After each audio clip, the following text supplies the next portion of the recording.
कोल्हापुरात भोंदूबाबा अशोक खरात प्रकरणावरून वातावरण चांगलंच तापलं आहे. धनगर समाजाच्या वतीने जिल्हाधिकारी कार्यालयाबाहेर जोरदार निदर्शने करण्यात आली. यावेळी घोषणाबाजी करत खरात विरोधात तीव्र निषेध नोंदवण्यात आला आहे. तसेच भोंदूबाबाला मदत करणाऱ्यांवर गुन्हे दाखल करावेत आणि संबंधित राजकीय नेत्यांचे राजीनामे घ्यावेत अशी मागणी करण्यात आलेली आहे. भोंदूबाबा अशोक खरात प्रकरणाचे पडसाद आता कोल्हापुरात उमटताना दिसत आहेत. धनगर समाजाच्या वतीनं जिल्हाधिकारी कार्यालयावर मोर्चा काढत जोरदार निदर्शने करण्यात आली.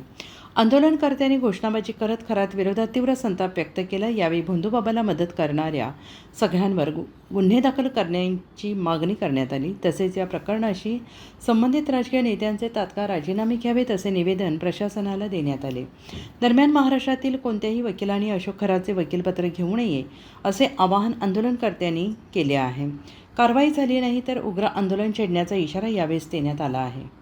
ज्या पद्धतीने एप्स्टीन फाईल्समधील फोटो आणि व्हिडिओ समोर येत आहेत त्याच पद्धतीनं महाराष्ट्रातील एप्स्टीन फाईल्स म्हणजे भोंदूबाबा अशोक खरात याच्या संबंधित असणारे फोटोज आणि व्हिडिओज आज महाराष्ट्राच्या जनतेसमोर प्रसारित होत आहेत. यामध्ये राजकीय नेते मंडळी असतील, प्रशासकीय अधिकारी असतील, यांच्यावरही कारवाई करण्यात यावी. नुसत्या राज्य महिला आयोगाच्या अध्यक्षांचा राजीनामा घेतला म्हणजे भोंदूबाबा प्रकरण संपलं असं होणार नाही.